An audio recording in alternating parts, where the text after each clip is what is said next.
You know, every time you come on, all I can think about is your commentary from many months ago where you described yourself as a reluctant bear. I see some notes from you today that suggest you are a changed man. Am I making too much out of that? You explain it for yourself, but you don't seem to me, from what I read, to be as negative as you've been. I wouldn't say a changed man, Scott, but our thinking has evolved this year. You know, we were underweight, Scott. We were underweight all of 2022 stocks versus bonds. And I've told you I've been a reluctant bear this year, and we've incrementally added to stocks such that we're now 1% away from our neutral weights.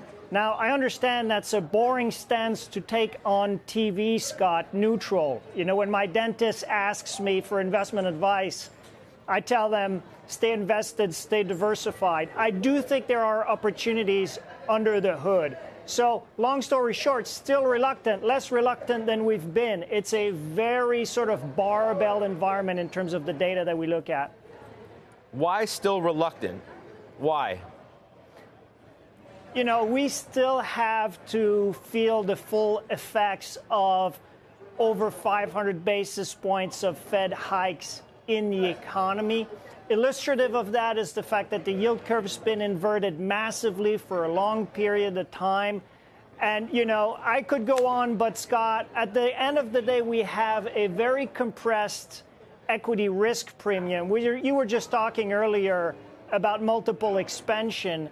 The equity risk premium is as compressed as it's been over 20 years. So it's just hard, even though growth is surprising on the upside. Global growth is not. China is not doing well. Europe, Germany not doing well. It's just hard to convince yourself to actually go long stocks here. I know, but if you convinced yourself to not be in the game, you missed out on already a lot this year. That the moral of this whole story might be then that maybe this time is different, that all of the negativity and the good reasons around the negative reasons to have that perspective and point of view on the market are all, you know, legit in normal times, but these have been abnormal times, and thus you've had an abnormal market in the face of the 500 basis points you just mentioned. Yeah, absolutely abnormal times, because we're normalizing from 10% nominal growth, then followed by 9% nominal growth in 22. So there's this big COVID distortions unwinding, which we've been talking about for a while, but it's really distorted a lot of the data. And Scott, the bears, and you know, I've been one, we've been talking about rates of changes and macro dashboards flashing red. You know, and you have shakiness in the regional banking sector. Look, Scott, if let's just do a thought experiment. Suppose you fell into a coma in February of last year, right after buying puts, and I tell you the Fed hiked by 550 basis points. We have a war that's still ongoing, and we've had the three biggest, number two, number three, number four largest bank failures in history. You wake up from your coma, you would think your puts would be in the money. You would think the market would be down. And it's not down in great part because of the massive amount of liquidity and cash that is still sloshing in the system and the clean balance sheets that we had going into this. So why doesn't that supersede everything, Sebastien? That's what I'm trying to get at.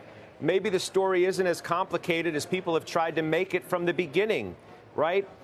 The amount of liquidity that was pumped into this system around the pandemic and even on the very back side of it were so powerful that it put the patient, if we're going to use that analogy, in such a high state that even as it's come down off of it, it's still pretty darn healthy. Look, growth is coming down. Inflation, in my mind, is showing upside risk. There's a narrative that we've sort of defeated inflation. I think the narrative's getting shakier. But I go back to lagged effect of massive rate hikes. And if we get sticky inflation, it keeps the Fed in play. And you've seen long rates start to come up last couple months. You've seen the pressure it puts on multiples. there is shakiness in the system. Again, Scott, I've not been we don't invest in the way that you go 100% cash and you stay out of the market.